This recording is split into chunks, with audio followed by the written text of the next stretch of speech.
Anti-capitalism encompasses a wide variety of movements, ideas and attitudes that oppose capitalism. Anti-capitalists, in the strict sense of the word, are those who wish to replace capitalism with another type of economic system. Socialism.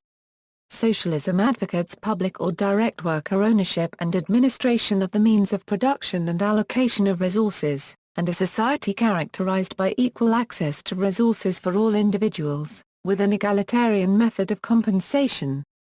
1. A theory or policy of social organization which aims at or advocates the ownership and control of the means of production, capital, land, property, etc., by the community as a whole, and their administration or distribution in the interests of all. 2. Socialists argue for cooperative community or state control of the economy, or the commanding heights of the economy, with democratic control by the people over the state, although there have been some undemocratic philosophies. State, or worker cooperative ownership is in fundamental opposition to private ownership of means of production, which is a defining feature of capitalism. Most socialists argue that capitalism unfairly concentrates power, wealth and profit, among a small segment of society that controls capital and derives its wealth through exploitation. Socialists argue that the accumulation of capital generates waste through externalities that require costly corrective regulatory measures. They also point out that this process generates wasteful industries and practices that exist only to generate sufficient demand for products to be sold at a profit, thereby creating rather than satisfying economic demand. Socialists argue that capitalism consists of irrational activity, such as the purchasing of commodities only to sell at a later time when their price appreciates, rather than for consumption, even if the commodity cannot be sold at a profit to individuals in need. They argue that making money, or accumulation of capital, does not correspond to the satisfaction of demand.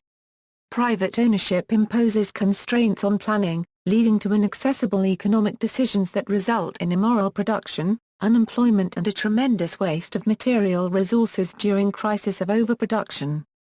According to socialists, private property in the means of production becomes obsolete when it concentrates into centralized, socialized institutions based on private appropriation of revenue until the role of the capitalist becomes redundant.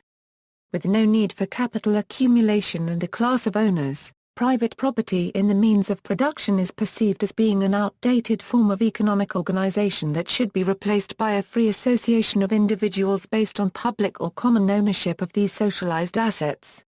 Socialists view private property relations as limiting the potential of productive forces in the economy. Early socialists criticized capitalism for concentrating power and wealth within a small segment of society and does not utilize available technology and resources to their maximum potential in the interests of the public.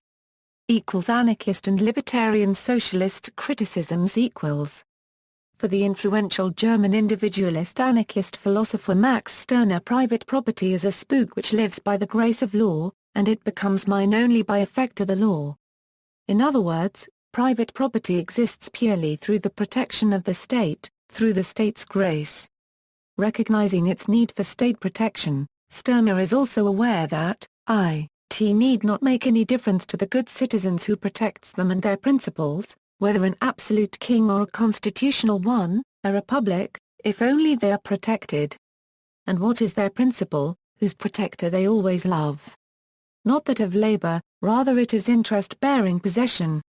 Laboring capital, therefore labor certainly, yet little or none at all of one's own, but labor of capital and of the subject laborers. French anarchist Pierre-Joseph Proudhon opposed government privilege that protects capitalist, banking and land interests, and the accumulation or acquisition of property which he believed hampers competition and keeps wealth in the hands of the few. The Spanish individualist anarchist Miguel Jiménez Igualada sees capitalism as an effect of government. The disappearance of government means capitalism falls from its pedestal vertiginously. That which we call capitalism is not something else but a product of the state, within which the only thing that is being pushed forward is profit, good or badly acquired.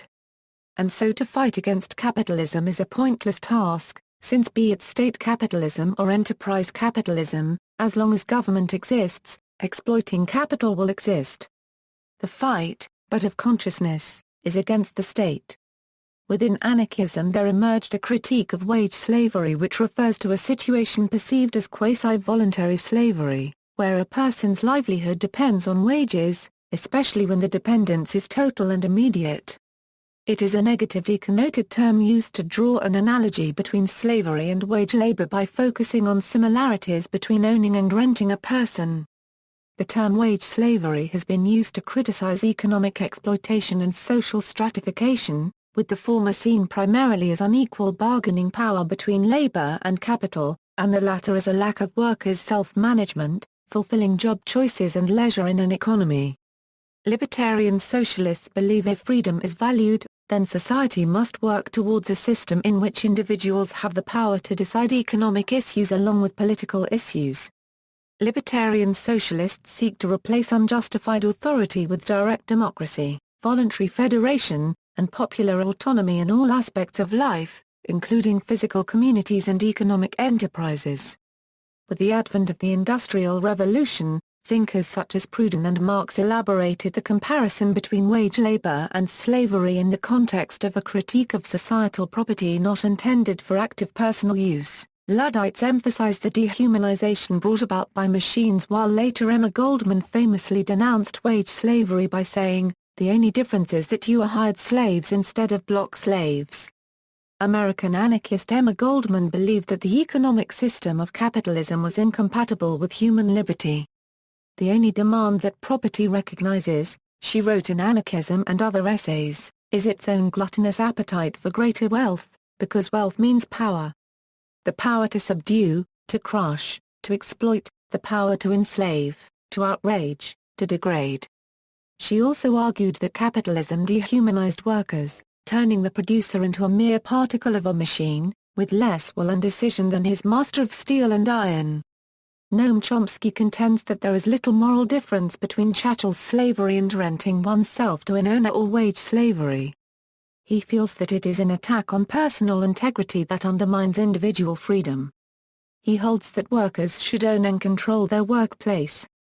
Many libertarian socialists argue that large-scale voluntary associations should manage industrial manufacture, while workers retain rights to the individual products of their labor.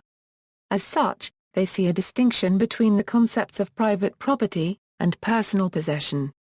Whereas private property grants an individual exclusive control over a thing whether it is in use or not, and regardless of its productive capacity, possession grants no rights to things that are not in use.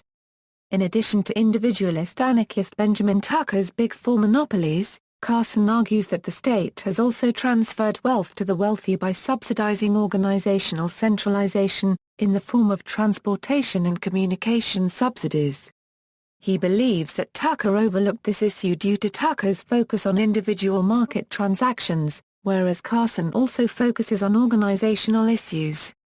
The theoretical sections of studies in mutualist political economy are presented as an attempt to integrate marginalist critiques into the labor theory of value. Carson has also been highly critical of intellectual property. The primary focus of his most recent work has been decentralized manufacturing and the informal and household economies. Carson holds that a Euro-OE capitalism, arising as a new class society directly from the old class society of the Middle Ages, was founded on an act of robbery as massive as the earlier feudal conquest of the land. It has been sustained to the present by continual state intervention to protect its system of privilege without which its survival is unimaginable. Carson coined the pejorative term vulgar libertarianism, a phrase that describes the use of a free market rhetoric in defense of corporate capitalism and economic inequality.